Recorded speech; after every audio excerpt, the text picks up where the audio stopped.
Easter. நான் காலையில் ஈஸ்டருக்கு சர்வீஸ்லாம் போயிட்டு வந்திருக்கீங்கன்னு நினைக்கிறேன். இன்னைக்கு ஈஸ்டராக இருக்கும். ஈஸ்டருக்கு இருக்கிற சில காரியங்களெல்லாம் அவங்களோட பேசணும்னு ஆசைப்படுறேன். பொதுவாக கிறிஸ்மஸ்க்கு ரொம்ப சந்தோஷமாக நம்ம கொண்டாடுவோம். அந்த டிசம்பர் மாதம் ஃபுல்லாகவே ஒரு ஃபெஸ்டிவல் மாதிரி தான் இருக்கும். பர்ச்சேஸ் பண்ணுறது, புது ட்ரெஸ் பண்ணுறது, கேரளு எல்லாமே ரொம்ப கொண்டாட்டமாக இருக்கும். ஆனால் ஈஸ்டரில் அவ்வளோ தூரம் செலிப்ரேட் பண்ண மாதிரி இல்லை. செலிப்ரேட் பண்ணுவோம் தான், ஆனால் கிறிஸ்மஸ்க்கு ஈக்குவலாக இருக்கா அந்த கொண்டாட்டம் அப்படின்னு சொல்லி பார்க்கும்போது அது கொஞ்சம் கம்மியாக தான் இருக்குது. அது எனக்கு கொஞ்சம் வேதனையாக இருக்கும். ஏன்னா கிறிஸ்து பிறந்தார், எல்லாருமே பிறந்தாங்க. அது மாதிரி கிறிஸ்து பிறந்தார். அவரோட பிறப்பு விசேஷம் தான், நமக்காக தான் பிறந்தார். ஆனால் கிறிஸ்துவுடைய பிறப்பை காட்டிலும் அவர் நமக்காக சிலுவையில் அறையப்பட்டு இறந்து மறுபடியும் உயிரோடு எழுப்பினார். பார்த்தீங்களா? அந்த உயிர்த்தெழுதல் தான் வேற யாருக்குமே நடக்காத சம்பவம். அந்த உயிர்த்தெழுதல் தான் மகிமையானது. அதை தான் நம்ம ரொம்ப கொண்டாடணும் அப்படின்னு நான் ஆசைப்படுவேன். காலையில தான் ஒரு மெசேஜ் கேட்டோம், மறுபடியும் ஒரு மெசேஜா அப்படின்னு நினைக்காதீங்க. இன்னைக்கு ஆண்டு என்னோடு பேசின ஒரு சில காரியங்களை மட்டும் சீக்கிரமா நான் சொல்லி முடிக்கணும்னு ஆசைப்படுறேன். யோவான் 20வது அதிகாரத்துல கல்லறையை பார்க்கறதுக்காக பேதுருவும் யோவானும் போனாங்க. இது நம்ம எல்லாருக்கும் தெரிஞ்ச விஷயம் தான். அதுல ஒரு வசனம் எனக்கு ரொம்ப டச்சிங்கா இருந்தது. நான் வாசிக்கிறேன். யோவான் 20:9, அவர் மரித்தோரில் இருந்து எழுந்திருக்க வேண்டும் என்கிற வேத வாக்கியத்தை அவர்கள் இன்னும் அறியாதிருந்தார்கள் அப்படின்னு சொல்லி இருக்கு. இது எனக்கு இது வைத்து நான் தியானம் பண்ணினேன். வேத வாக்கியத்தை அவர்கள் அறியாமல் இருந்தார்கள். இயேசு உயிரோடு எழுப்பிட்டாரு.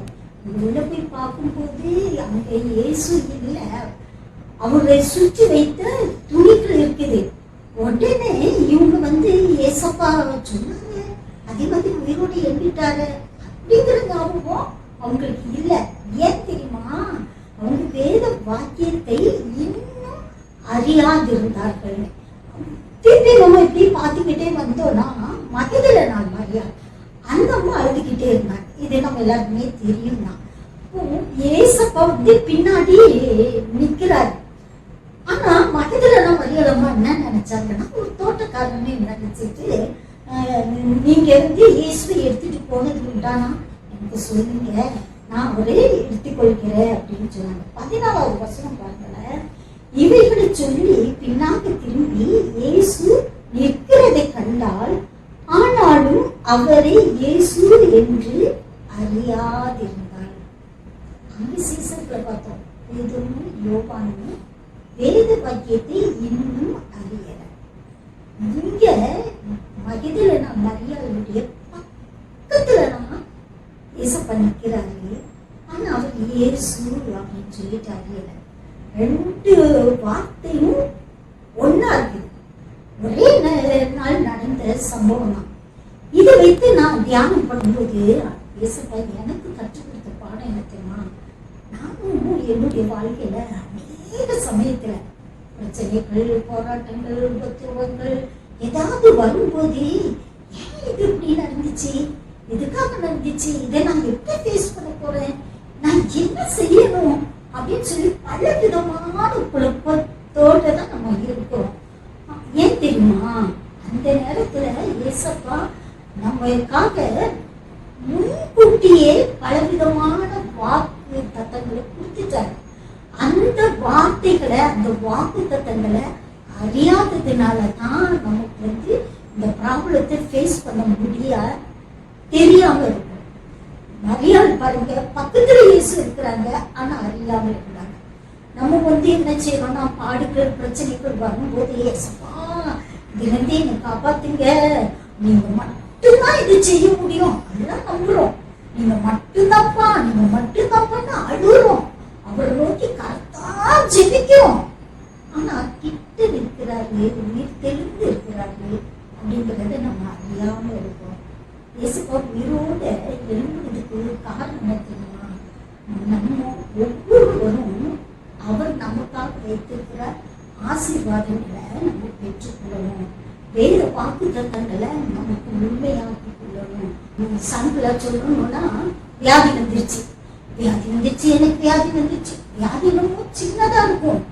ஆனா அதை பத்தி நம்ம ஃப்ரெண்ட்ஸ்கிட்டயோ நம்ம சொந்தக்காரங்கிட்டயோ நம்ம குடும்பத்தார்ட்டையும் சொல்லும்போது ஏய் இப்படிதான் இருக்கும், இப்போ உடனே போய் செக் பண்ணு, உடனே போய் இது பண்ணு அப்படின்னு அவங்க சொல்றது பார்த்தா வியாதி ரொம்ப சின்னதா இருக்கும். ஆனா நம்ம பெருசா கற்பனைகள் இதுவா இருக்குமோ, சுகரா இருக்குமோ, கேன்சரா இருக்குமோ, அல்சரா இருக்குமோ, பணம் நிறைய செலவாக்குமே, யாருமோ பாப்பா அதெல்லாம் நம்ம அதிகமா நம்ம யோசிக்க ஆரம்பிச்சிருக்கோம். ஆனா வியாதி குறித்து நிறைய வசனங்கள் இருக்கு. அது இன்னும் நம்ம அறியாம இருக்கும். வியாதி சொல்லியிருக்கிறாரு, நான் உங்களுக்கு சௌக்கியத்தையும் ஆரோக்கியத்தையும் பலப்பண்ணுவேன்னு சொல்லியிருக்கிறாரு. எல்லாவற்றையும் அவர் சொல்லியும் நம்ம என்ன செய்யறோம்னா அவருடைய வாக்கு தத்தங்களை உணராம அறியாமலாம் இன்னும் குழப்பத்தோடு இருக்கும். ஈஸ்வரப்போ இசப்பா உங்களுக்கும் எனக்கும் கொடுக்குற மெசேஜ் எனக்கு நான் காலையில மெசேஜ் கேட்டுப்பீங்க. ஆனா இன்னைக்கு இந்த வசனத்து மூலமா எனக்கும் உங்களுக்கும் இயேசுப்பா கொடுக்குற ஒரு மெசேஜ் என்னன்னா, முக்கியமான மெசேஜ் என்னன்னா அவருடைய வசனங்களை நம்ம அறிந்து கொள்ளணும். கிட்ட நிற்கிற இயேசப்பா நம்ம ஜபத்துக்கு கண்டிப்பா பதில் தருவாரு அப்படிங்கிறத நம்ம அறிந்து நம்ம அவரை நம்பி அவர் பிராபலத்தெல்லாம் சொல்லி உயிர்த்தெழுந்த அவருடைய மகிமையும் அவருடைய வல்லமையும் பெற்றோர்களா நம்ம சந்தோஷமா அந்த வாழணும். இந்த அனுபவத்துக்குள்ள மற்றவர்களையும் நம்ம கொண்டுட்டு வரணும் அப்படிங்கிற காரியத்தை தான் என்னுடைய மனசுல சொல்லிக்கிட்டே இருந்தார். ஒரு பழக்கம் சமீப காலமா இருக்குது. அது என்ன பழக்கம் தெரியுமா? இன்னைக்கு 20ஆம் தேதி யோவான் 20 வாசிப்பேன், லூக்கா 20 வாசிப்பேன், சங்கீதம் 20 வாசிப்பேன், நீதிமொழி 20 வாசிப்பேன். அன்னைக்கு ஃபுல்லா எப்பெல்லாம் எனக்கு டைம் கிடைக்குதோ அப்பெல்லாம் எவ்வளவு 20ஆவது அதிகாரம் வாசிக்கணுமோ முடியுமோ அதை நான் வாசிப்பேன். ஏன் தெரியுமா? அப்படி நம்ம நிறைய அதிகாரங்களை வாசித்தாதான் ஆண்டு நிறைய வாக்குத்தத்தங்கள் நிறைய வசனங்களை நமக்காக வச்சிருக்கிறது ஒரு புதையல் மாதிரி பொக்கிஷமா அதை நம்ம கண்டுபிடிக்க முடியும். இப்போ நிறைய இடங்கள் அங்க இங்க பேங்க்ல வேற உனக்கு பணம் போட்டு வச்சிருக்கிற, இங்கே உனக்கு வச்சிருக்கிறேன்னு சொல்லிட்டு நம்ம பெற்றோர் சொல்றாருன்னு வைங்களேன், நம்ம இந்த இடத்துல எவ்வளவு போகும், அந்த இடத்துல எவ்வளவு அப்படின்னு சொல்லிட்டு அது அறிந்து கொள்ளணும்னு சொல்லிட்டு எவ்வளவு ஆசையா இருக்குல்ல. பெரிய பொக்கிஷமா ஆண்டு நமக்காக கொடுத்திருக்கிற வேத வசனம். அதனால நிறைய வசனங்களை முடிஞ்ச வரைக்கும் ரொம்ப நேரத்தை போக்காம வேத வசனங்களை வாசிக்க தியானிக்க. அதுல நிறைய பொக்கிஷம் இருக்கு.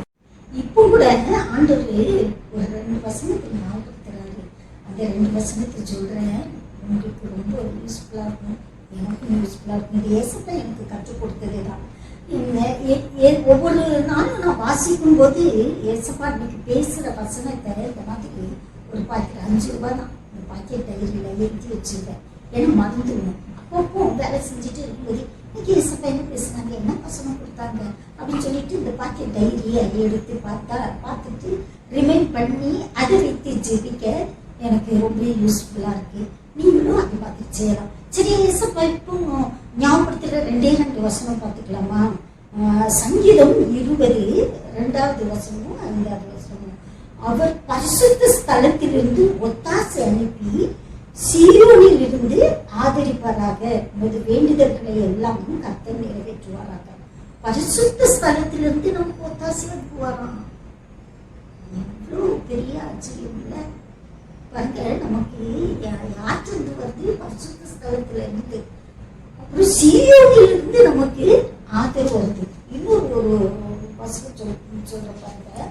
அதுல என்ன போட்டிருக்குன்னா, யோபு 17வது அதிகாரத்துல தேவரீர் என் காரியத்தின் மேல் போட்டுக்கொண்டு எனக்காக பிணைப்படுகிறாங்க, வேற யார் எனக்கு கை கொடுக்க தக்கவர்? வேற யார் ஏசப்பா எனக்கு கை கொடுப்பாங்க? இந்த வசனம்னா எனக்கு கிடைக்கும் போது உண்மையிலேயே ஒரு உங்களை விட்டா யார் ஆண்டவரே இவ்வளவு அழகா வசனத்தை வச்சிருக்கிறீங்க, பொக்கிஷத்தை வச்சிருக்கிறீங்க. நான் வைத்து நான் ஜெயித்து நம்பிக்கையோட நான் சந்தோஷமா வாழ வச்சிருக்கிறீங்கன்னு சொல்லிட்டு நான் ரொம்ப சந்தோஷப்பட்டேன். நீங்களும் வசனம் இருக்கிற பொக்கிஷத்தை தினந்தோறும் வாசிங்க, மனப்பாடம் பண்ணுங்க, அந்த மாதிரி எழுதி வைங்க. அந்த வசனத்தை வைத்து வைத்து வைத்து வைத்து ஜெயிங்க. வேத வாக்கியத்தை அறியாதிருக்குங்க. பேதுரு போல நம்ம இருக்க வேண்டாம், யோவான் போல இருக்க வேண்டாம். கிட்ட நிற்கிற இயேசுவை அறியாம இருக்கிறவங்க மகிதெல்லாம் நம்ம அறியாமல் போல வேண்டாம். இந்த வசனங்களை வைத்து நம்மளோடு கூட நம்ம கிட்ட நமக்குள்ள நம்மோடு கூட நம்மளை நேசிக்கிற இயேசுவா இருக்கிறாங்க.